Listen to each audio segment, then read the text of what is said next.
Welcome to the Truth and Liberty Show, where trusted leaders bring biblical insights to important issues to help you stand for truth and effect godly change in our nation and in our world.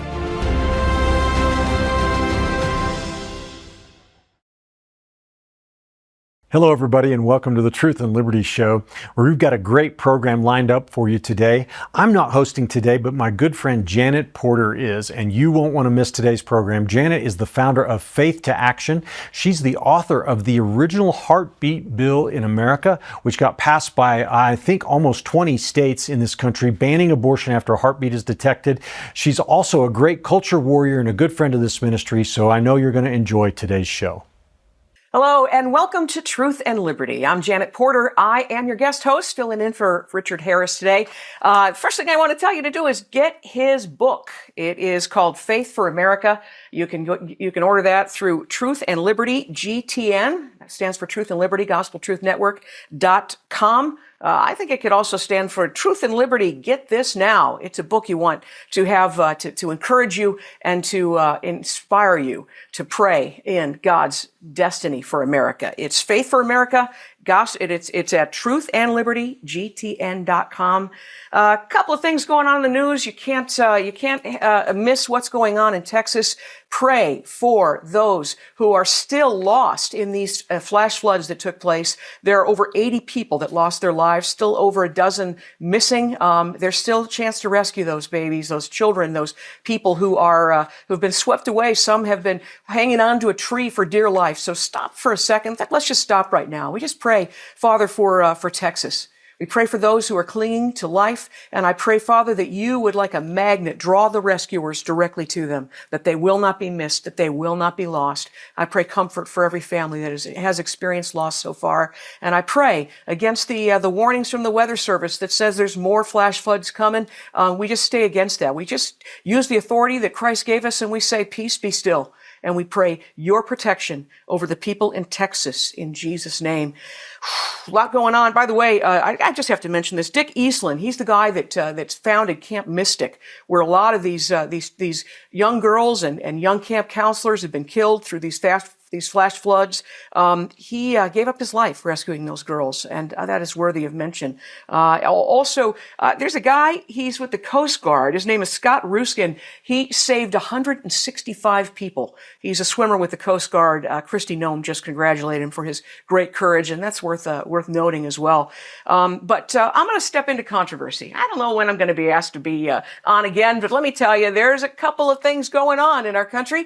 Let me start with the controversy with Tucker Carlson and with Senator Ted Cruz. I love Tucker Carlson. I pray for him all the time, but he's wrong on this one. Ted Cruz is right. You know what? We're supposed to stand for Israel, and you don't have to know the chapter and verse to know that. Here's what it says, in case you're wondering. It's Genesis chapter 12.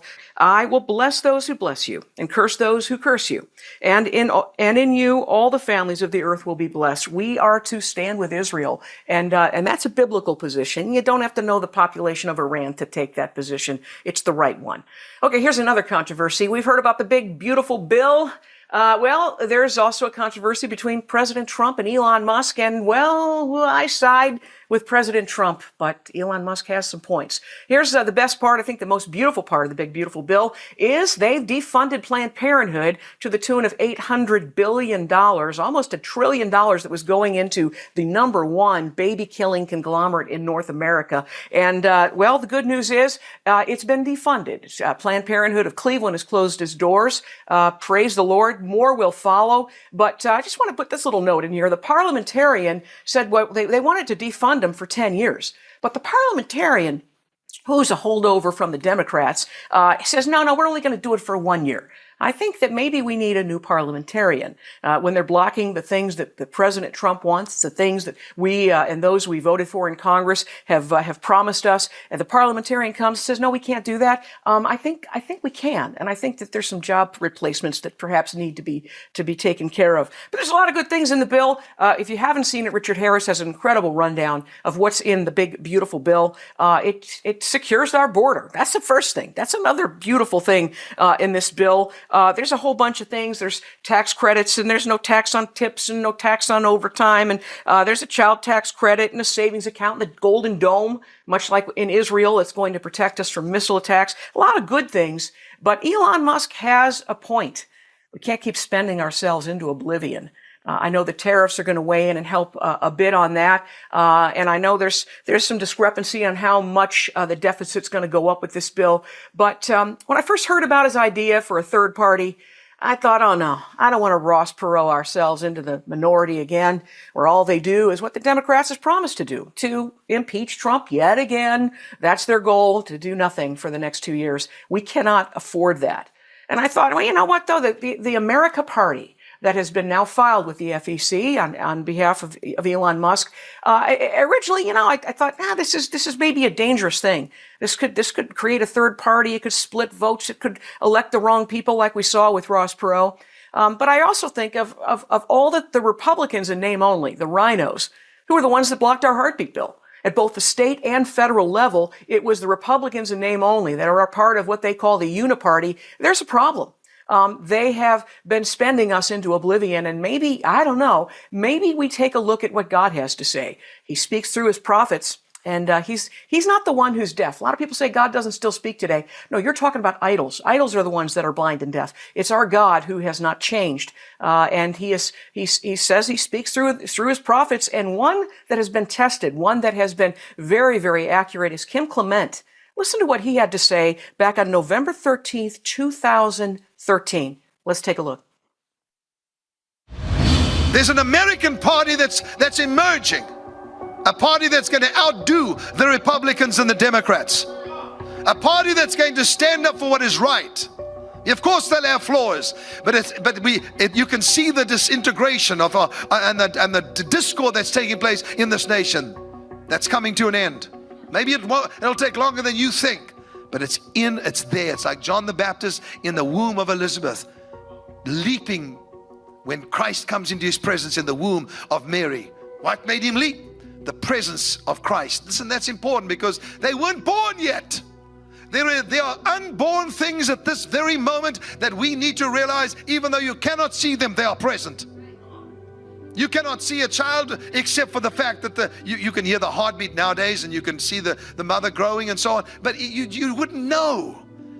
But there are things present today that are not yet manifest, that will yet come, and it takes a prophetic eye to know what they are. It takes a prophetic eye to know what they are. 12 years ago, Kim Clement said there's going to be an America Party. We don't know about the timing, and maybe we need to maybe take a step back and wait and see what God's doing. But he also brought up some other issues, like the unborn, things that are unborn, like the babies in the womb, whose heartbeats can be heard.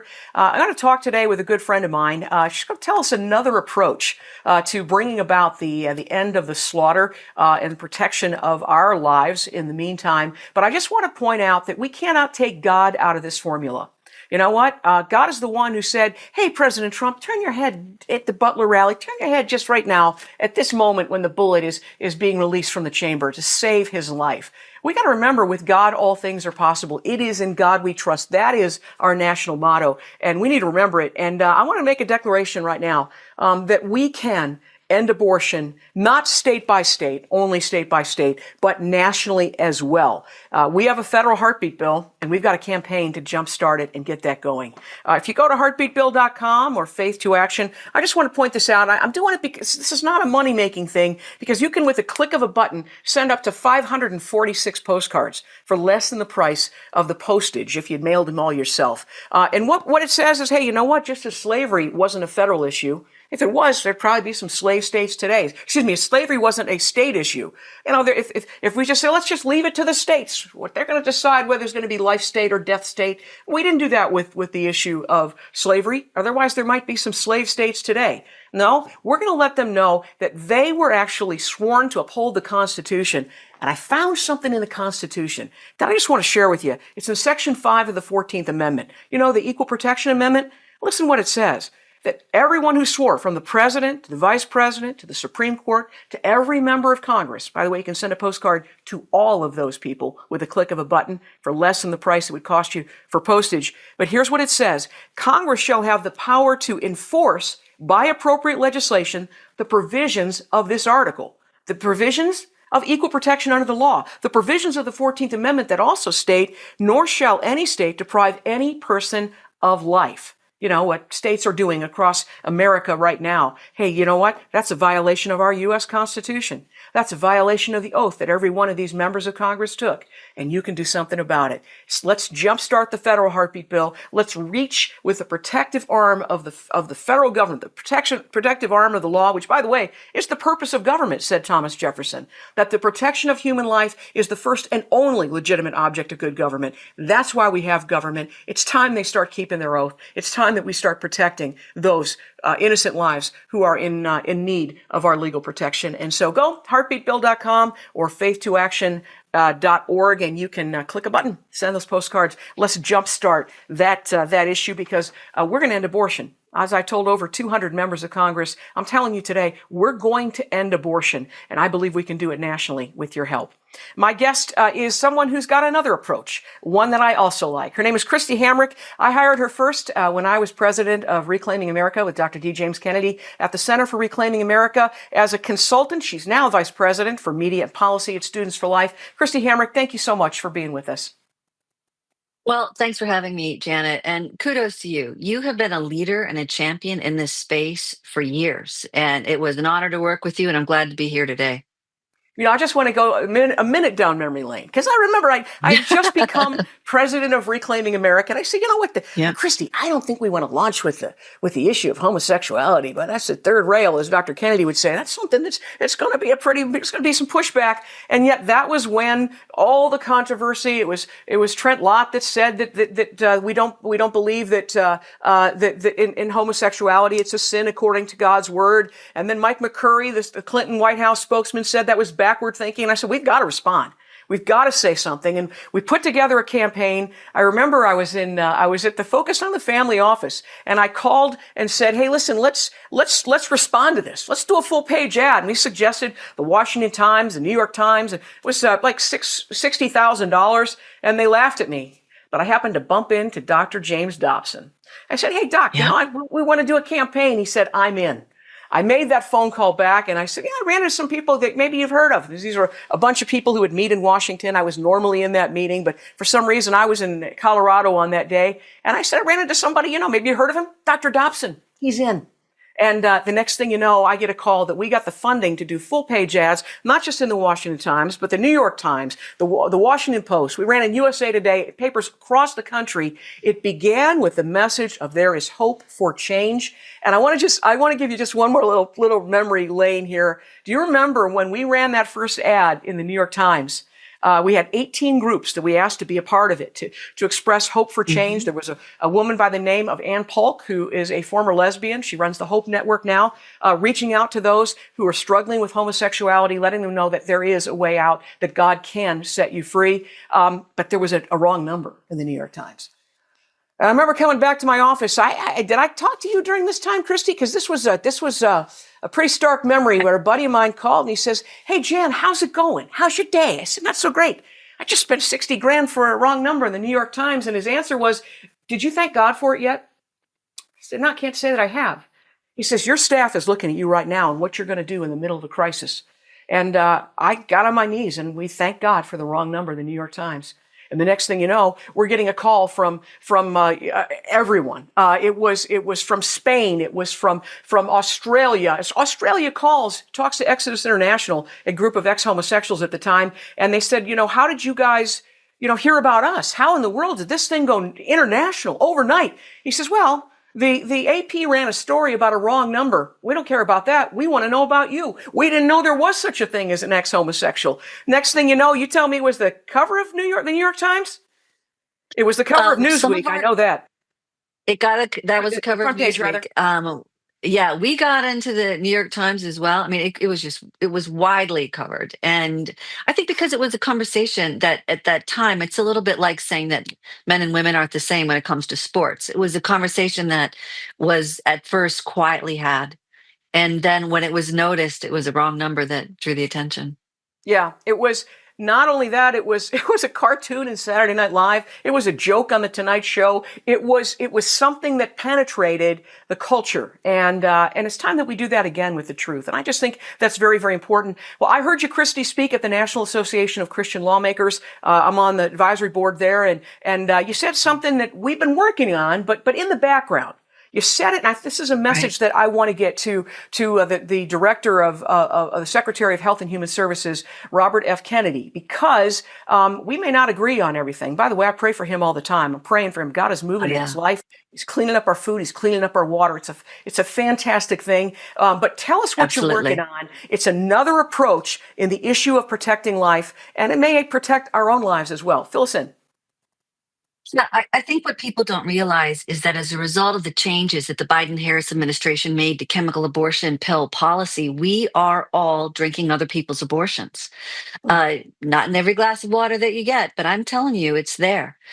4 of 5 citizens petitions that Students for Life of America has filed with the Food and Drug Administration details the compounds of chemical abortion pills, which are being flushed into our drinking water.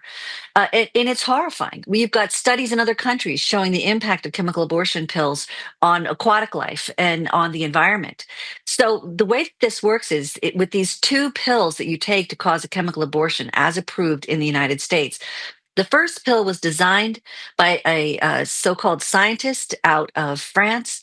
He got money from the company that actually gave Auschwitz to the Nazis and created the drug that kills the Jews. This is profiled in the New York Times. He wanted to make an unpregnancy pill, a pill. It's not contraception. It was never used for medicine. There's nothing healthy about it. It was designed to disrupt pregnancy. He called it an unpregnancy pill.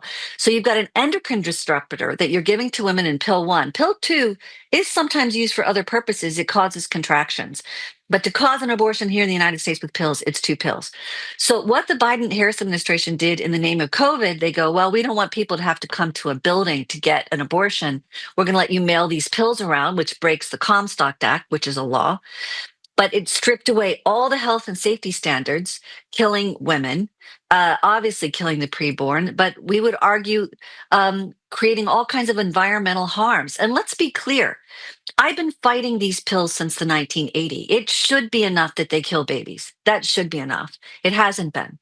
And then after the pills were brought on the market by Bill Clinton in 2000, it should have been enough that they killed women too. 2006, there was a whole congressional hearing talking about the damage that these pills were causing women. And what the FDA said at that time, well, it's not more than we expected. Seriously, that's your answer? That it could have been worse or it's not as bad as anybody else thought. But now we get to where it is today, where if you believe the abortion industry, and I don't because they're liars and there's no national abortion reporting law, but the abortion industry, the Guttmacher Institute tells us that more than 6 in 10 abortions are flushed into our wastewater. That's like when you think about a million abortions a day. How many? Say that again. More than 6 in 10 abortions are committed with pills and flushed into our drinking water. So if you have an average of 1 million abortions a year, more than 6 in 10, that means 600,000 plus abortions. Frankly, if you look at data from other countries, I think it's closer to 8 in 10 or 9 in 10 because of international data. Again, we're just taking the abortion industry's word for it. So more than 600,000 abortions, human beings, and then chemically tainted blood and placenta tissue is going into our water because that's what they do. Take the pills at home, in your office, in your dorm, in your apartment, and flush these human remains into our drinking water. So these active metabolites, they go into our water. They are pernicious, and if depending on the kind of water that you're drinking it, and it exposes endangered species to chemically tainted blood, tissue, and human remains. I mean, if they don't frankly, care about the people, EPA maybe they don't care about endangered species. I get it. Exactly. We filed several amicus briefs to the Supreme Court, 2 courts, and then also the Supreme Court, talking about the fact that the FDA is required to show that their policies do not impact endangered species. It's a box you have to check. never checked. Our government has not done a study to show that a policy which they allowed, 3 Democratic Party presidents allowed, Bill Clinton first, then Barack Obama deregulated, then Joe Biden radically deregulated. So they've never shown that this change in policy is not harming the environment. And I know for you and I, Janet, we care first that the babies are being killed. And I would say a very close second is for the beloved women who are exposed to these pills. But I'm telling you, we are all exposed to these pills, all of us. So And you can see that in international studies, and in a study that I know is going to be coming out soon. Go ahead. I was just going to say to Secretary Kennedy, I just want to say this. We may have our disagreements on abortion, but we shouldn't have to drink it. And you're the guy who's in charge of making sure we've got clean water and that we've got food that is not contaminated. And that's another subject as we talk about the human remains that are not being properly disposed of, how they're grinding up children, they're putting them in the garbage disposal, it's going into fertilizer, it's going in our food. That's cannibalism. And so we're just appealing to you, Mr. Secretary, to step in and make a difference. Because, Kristi, tell me if I'm wrong, you're not supposed to legally flush a goldfish down the toilet. Is that correct? Oh, And yet you're we're putting not down. supposed to flush. Right. And it's a very comparable size. You're not supposed to flush goldfish, but you're flushing more than 600,000 human beings if you take the abortion industry math. We're fine. Recently, a bicameral letter led by Senator Langford and Representative Burkeen and other members of Congress went to the EPA saying, at the very least, you should be testing for chemical abortion impact on our environment. At the very least, gold standard science. This is a follow-up to letter that Senator then Marco Rubio and Josh Burkeen led with members of Congress last session. Why don't we know? I mean, think about this, Janet. There's a crisis, a growing crisis in infertility, right? Miscarriage rates are rising. Yes. Is it because there's endocrine disruptors in the water? I mean, even if you support IVF, and that's an extremely troubled industry, when they're trying to help a woman get pregnant with IVF, they give her progesterone to support that pregnancy. Meanwhile, back at the ranch, as they used to say on television, there are progesterone blockers in the water from chemical abortion pills. And don't let the abortion industry scare you. This is not contraception. This has got nothing to do with that. This is not a magical treatment for 1,000 others, different circumstances. This was invented to disrupt pregnancy. And I think a question that we need to ask ourselves at a time of rising infertility is it possible that the endocrine disruptors that we're drinking is leading to an increase in infertility and an increase in miscarriage rates? There have been stories out of Texas about all these miscarriages with cattle. What is it that we are drinking that may be contributing to it? And why are we allowing, this is the challenge question I give to members of Congress and the media all the time. Name another industry that is allowed to dump pathological medical waste, an EPA term, into our drinking water and say, well, just get back to us if you can prove it's a bad idea and we'll stop. What? What other Yeah. business is allowed to dump medical waste and walk away from it? And if I find a good enough study, you'll stop. There are studies. Before we get this remedied, can you avoid some of this with bottled water? Does that help at all? Well, I'm a bottled water drinker now, I gotta tell you.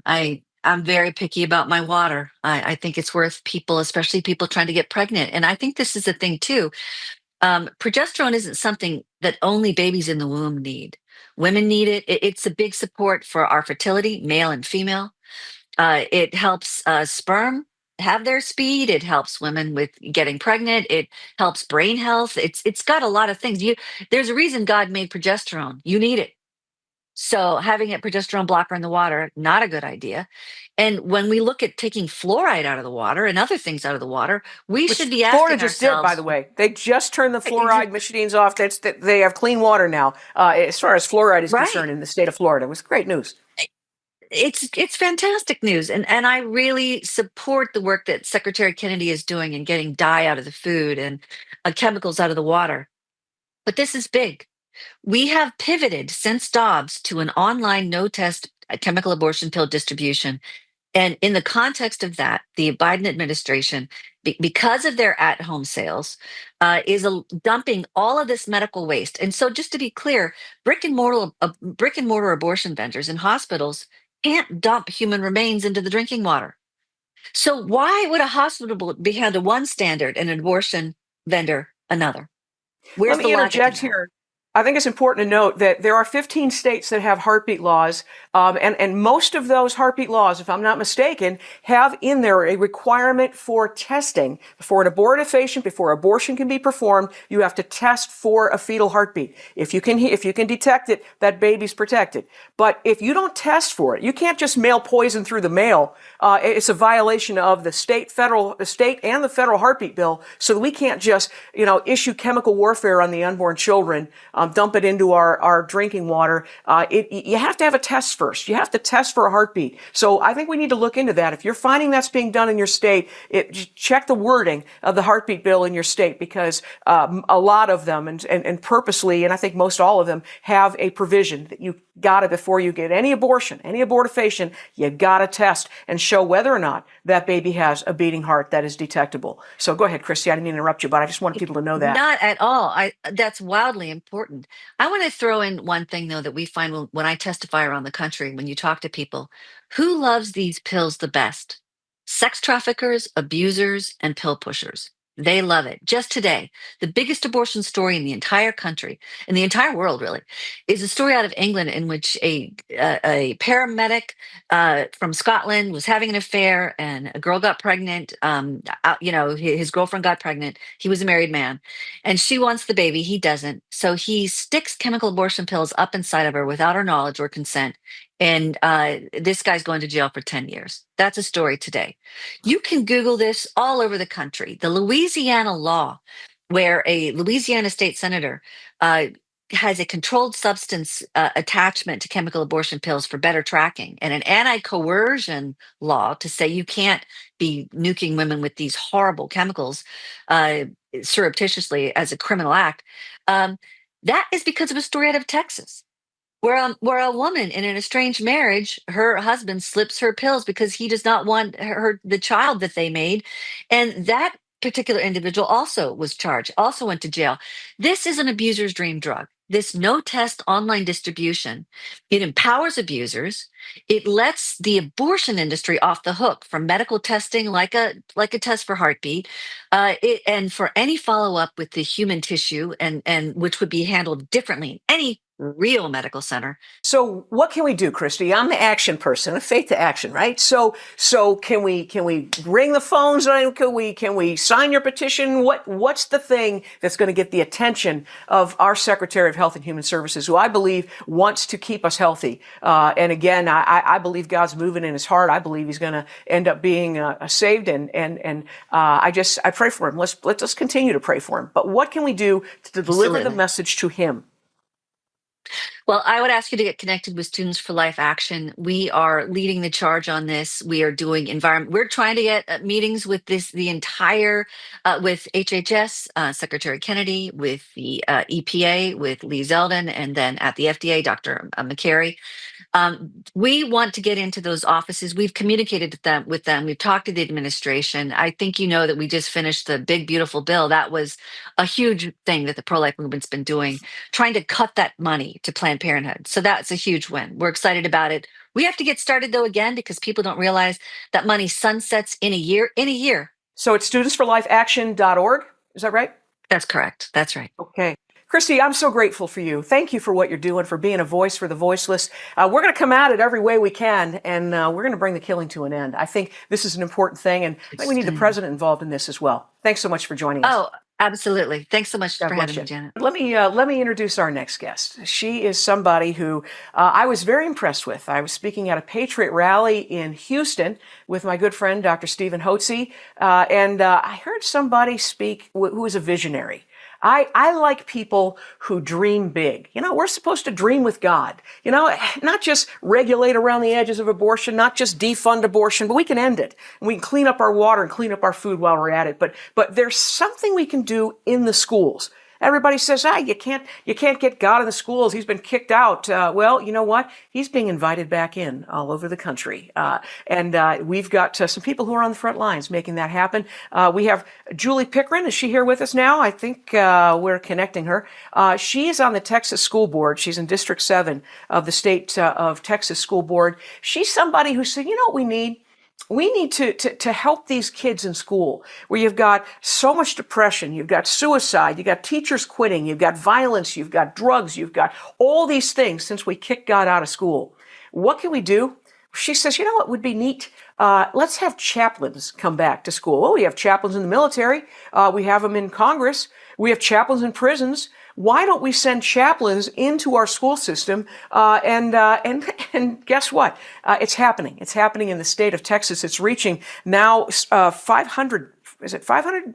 She's going to tell us how many. I think it's 500 million people, students that are being impacted by this so far.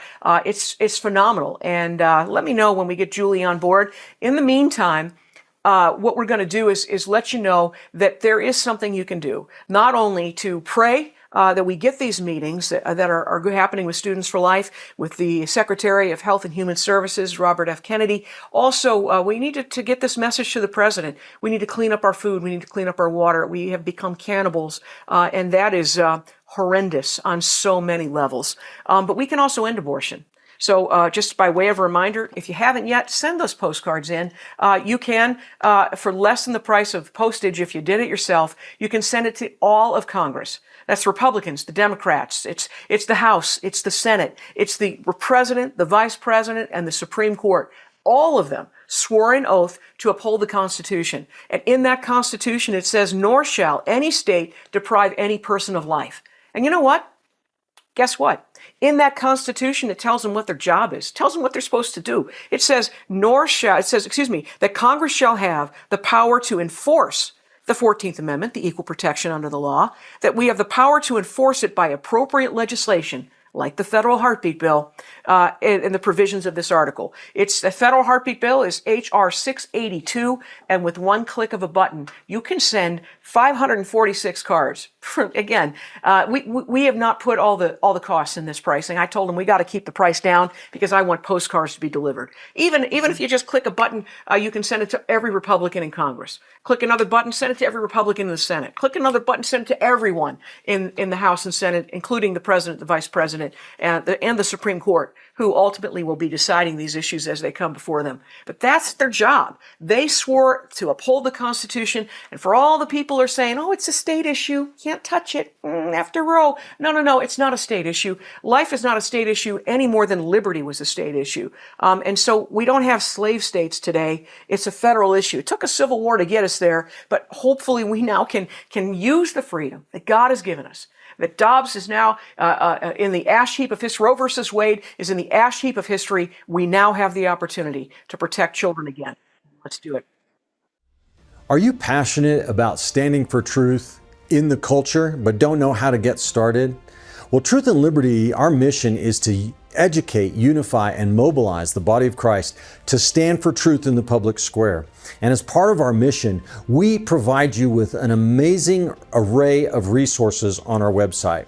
And our website has just been revamped, remodeled, and retooled to be user-friendly. And I'm so excited about it because I believe that there's nothing like it out there anywhere. I want to encourage you today to go to truthandliberty.net and check out the Resources Center and the Get Equipped Center.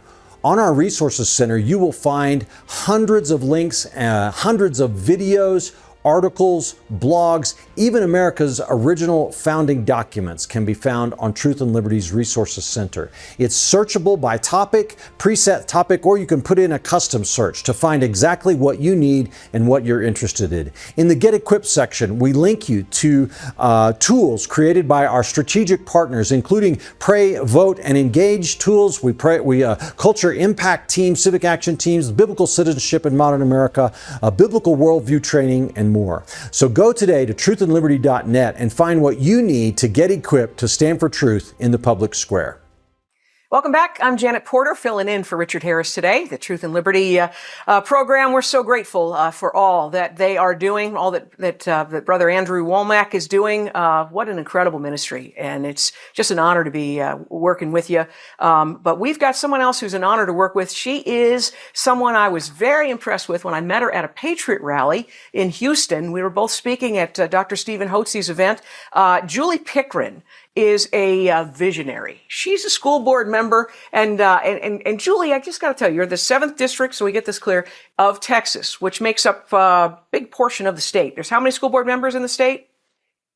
There's 15 of us. I represent about 10,000 square miles of the great state of Texas. I have 2.5 million constituents, and I serve that all? 6 million. Yeah, and I serve 6 million children every day of my life. Wow, God bless you. You know, to stay-at-home mom, you feel like you have your hands full with 6 kids, 6 million you're working with. So that's quite a task. So I was impressed when I heard you speak about a way to solve the problem. You know, we take God out of the formula so many times. You actually believe our national motto, and it's in God we trust. In fact, you're putting it in schools all over the country. But I want to get to the place where you first started out and you said, hey, send me a printout of everything that's going on. And you realize something. I'm going to let you tell it. Tell that story of when you started as a school board member, how you prepared for the job. Yes, Janet. So I was first elected in Texas at my local school board, serving about 30,000 children where I live locally. And so when I was first elected to the school board, I come from a business background. So data means everything to me. I always say, in God we trust. For everything else, send me data.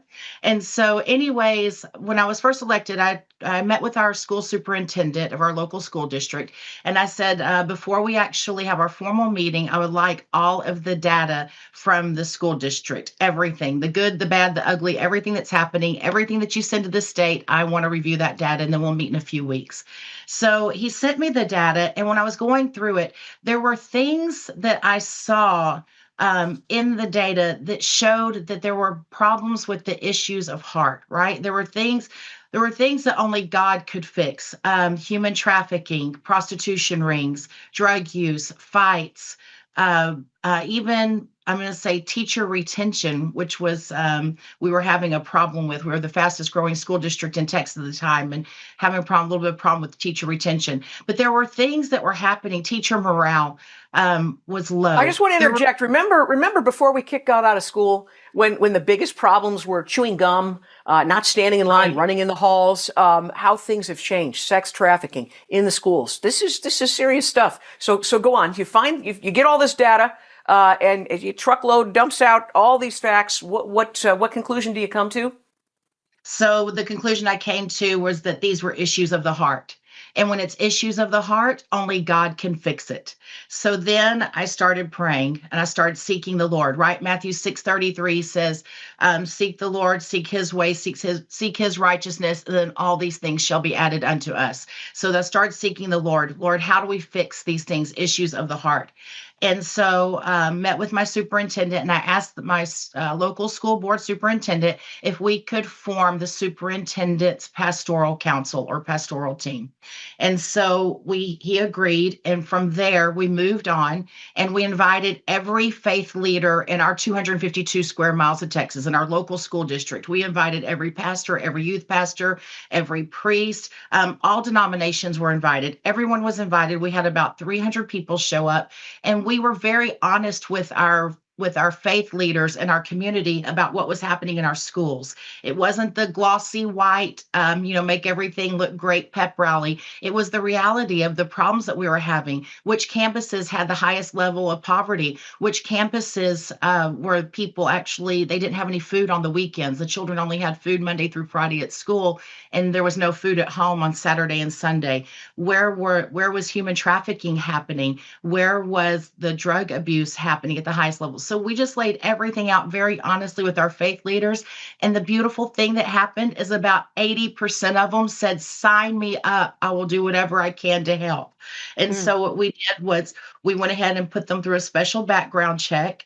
And then we gave them credentials to where they could come on our school campuses during the lunch hours. And as chaplains, is that right? Yes, as faith leaders, just coming in there, not as a teacher, not as a coach, not as any part, any employee of the district, but just welcoming them on our school campuses during the lunch hours, hang out with the kids, talk with the teachers, just be there, just to be somebody who represents God inside the school building. As volunteers. volunteers, completely volunteers. And the effect was amazing. As we say in education, the temperature of the campus came down, less drug use, less fights, just families being served. On Friday afternoons, we had several campuses where our local churches would actually deliver food for families for the weekends so that the children wouldn't go hungry on the weekends. I mean, it was tremendous. But I'm going to say a benefit that happened that I wasn't expecting because we always say there's unintended consequences, but there's also great benefits whenever you invite God back into your situation. In this case, it was inviting God back onto our campuses. The great benefit was teacher morale went up. Teachers had a safe person to talk with. The other great benefit was that the temperature on the campuses came down. Now it's not just constantly in crisis mode trying to, break up a fight or abuse of a teacher or, it wasn't just always in crisis mode. The temperature of the campus actually lowered and education became the main thing again. And really what was amazing also, Janet, is how fast it changed. To receive data like what we were receiving, you would think 2, 3, 4, 5 years, right? It wasn't. It happened in a matter of, 8 months to 12 months. It was Wow. really a radical change on our campuses when we invited God back into our schools. It makes sense. I mean, we have chaplains in the military. We have chaplains in Congress. We have chaplains in the prisons. Why not in our school system?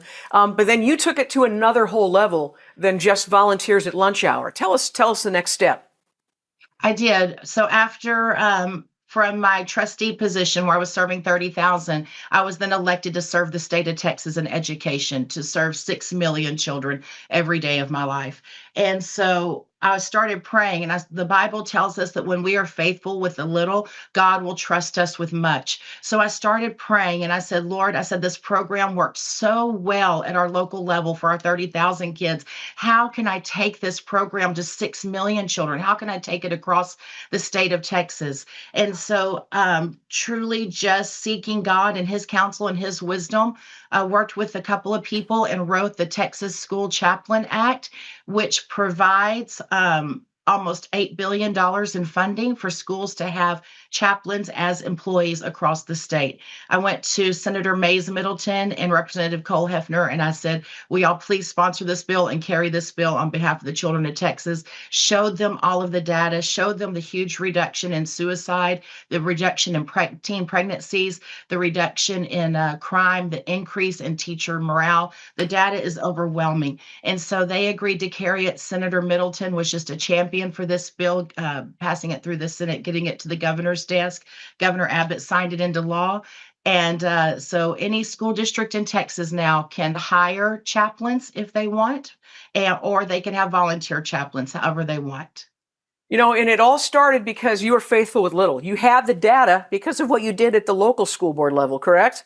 And then now we went and said, let's do this statewide. Tell me now how many kids in the state of Texas are now being able to come into contact with a chaplain in their schools? Oh, Janet, this is amazing. Over half of our school districts in Texas have adopted chaplains in some form or fashion. They have adopted school chaplains as a paid position and or as volunteer positions. So that's roughly about 3 million children now have access to someone who represents God on their school campus. Okay, so 3 million kids now have an access, someone to talk to. Something happens, they have an entrance way to God. And I imagine that a lot of those kids, they introduce to the pastor who's there, the volunteer, the chaplain. They then get plugged into the church community, as you said, for help with food, with counseling, with whatever they need in a community. Are you seeing some of that too? We're actually seeing several of our churches grow. School districts that have adopted chaplains in a larger scale. We're seeing a lot of growth inside of our churches. I can think of one church in particular that was a very kind of small country church that a lot of development was going on around the church. Texas is growing so fast, so the city was kind of moving out to them. And so they chose to embrace what the development around them and the growth around them by getting involved in the schools. And that church that was just a small little country church, probably about 150 people, now has 9 campuses and over 15,000 people every Sunday. So they really my. big way. And because that trust was formed, with the kids and with the families. Now you have families who are going to church. But this has been a game changer in education. And so now we're taking it to the nation. I think one of the things that has kept people back is right away, if we talk about chaplains in the schools, well, what happens if the enemy gets in? What happens if you have people that are anti-God or Satanists that want to come in? What do you do there? How do we guard against people leading kids in the wrong direction? Oh, I'm so happy you asked that. I received that question so much whenever I was writing and working on the helping to pass the School Chaplain Act. Also in Louisiana, Florida, Missouri. We have it in so many states now. But I've received that question hundreds of times. And the answer is that you cannot have a Satanist as a chaplain. It's not allowed. It doesn't meet the definition of what a chaplain is or what the U.S. Constitution sets up for who can be a chaplain. So you absolutely cannot have a Satanist as a chaplain. If you could have a Satanist as a chaplain, you would already have chaplains in your hospitals, your airports, your Department of Defense, your prisons, and there's no such thing. It just doesn't exist. This is what the other side uses as a fear tactic, right? The people who don't want God in schools. This is the fear mongering and the fear tactic that they use for people who do want it to kind of back away and say, oh, maybe I don't want that. Maybe that's not what I think it is, or no, it's a lie. It is not true. You cannot have a Satanist as a chaplain. And you told me one time the wording, though. I just want to be clear that there's specific wording that says why not. So if people feel more comfortable pursuing this in their state. I just want to get to that if you have it handy. Okay. I do. Actually, there's what's called black letter laws. Black letter laws are also known as common law. They were the laws that were governing America pre-U.S. Constitution. Okay, so this is going back to the very foundation of America. And in the black letter laws, you cannot have an anti-God or what they call blasphemous or anti-God message that qualifies as a religion or qualifies for a chaplain in that instance. And so the black letter laws are very clear on this. And so I know I said this was from the founding of America, pre-Constitution, but black letter laws, according to Harvard Law Review, black letter laws have been upheld over 150 times in America's courts, all the way up to the U.S. Supreme Court, all the way up to just a few years ago. So the court system, the government fully recognizes the legitimacy and the importance of black letter laws. So that's why you do not have Satanists anywhere in chaplaincy. That's great. So how many states have enacted this, have brought this to their school systems? So Texas was the leader on this. I'm very proud of that. Thank you. That's awesome. Yes. And then also Louisiana, Florida, and Missouri, they have also passed it. We have it filed in 18 other states. So I think it is very reasonable to believe that school chaplains will be available in half of America within the next 12 to 18 months. I also encourage you to get the rest of your school districts, not just 3 million. Let's get the other 3 million and get that going. By the way, I spoke yesterday after church with a woman who was a dean of a university here in Cleveland. And she was forced out because she wouldn't bow to the LGBTQRSTD agenda, that she wouldn't have her picture with the rainbow flag that they were force feeding down everyone. And just to have somebody to talk to that you could, is going to hold your confidence, somebody that can help direct you to the help that's available to you. And do you have any stories of how these chaplains have helped students? Because I imagine they're saving lives there by talking to kids who are depressed, suicidal, those that have been the victim of bullying, things like that. Oh, we don't have enough time today for all the stories of how chaplains have helped children. Give me one or two. Okay. And data that we have, we are seeing an increased level of suicide among our AP students, right? Our smartest and our best. They're under tremendous amounts of pressure. And just from AP students that have contacted me that have said it is awesome to have somebody of faith, somebody that understands God's ways that I can talk with to unload all of this pressure, because our best and brightest, our top 1% students are under a lot of pressure to perform, to excel. They're they're in a very competitive situation. So just having someone that they can talk to talk about the pressure and the stress. The Manning Foundation did a study, and they said that an AP student in America faces the same amount of pressure and stress as an 18-year-old going off to active combat. So when you think about when you are putting your child on the school bus in the morning and they're going to high school and they're the best and the brightest, they're America's future, our brain trust, that when you put that child on a school bus in the morning, that child is facing the same amount of pressure as an 18-year-old going off to active combat and war. So that child needs extra mental health supports. That child needs someone safe to talk to. And when that is a person of faith, the Department of Defense says that is the very best person to prevent suicide. I just want to say to students, if you're feeling that much pressure, I just want to say to you, nobody's shooting at you. I mean, typically, this is not the pressure that you put on yourself is not something that is of God, and it's not something that you're meant to carry. But can these chaplains share their faith? Can they lead people to Christ? Do they have the freedom to do that? So that is at the family's direction. That is at the direction of the student, and that is at the direction of the family. Chaplains, they represent God in a secular environment, and so they are not allowed to proselytize. But if the child or if the family says, we want to know more about your faith, or we want to know more about Jesus, or we want to know more about God, then if the student or the family opens the door, then yes, the chaplain can share the gospel message. 92% of all chaplains in America are Protestant. 7% are Catholic, and then 1% or a little bit less than 1% ticks off on other. So when you talk about who becomes chaplains, it is Bible-based, it is Christian-based religions, people who are becoming chaplains. In my opinion, it's because we're the ones who have the Great Commission, right? We're the ones that Jesus go. We're an active religion. The Lord said, go spread the message, go spread the gospel of peace, go do it, go bring peace to people, go set people free, go, provide a wonderful future, take people out of despair and doom and show them hope and light. And so that's just how the numbers break down. 99% of all chaplains in America come from a Bible-based religion. Even in that other 1% is still Bible-based. It's still Old Testament-based, because it's going to be other religions that are based on the Torah or on the Old Testament.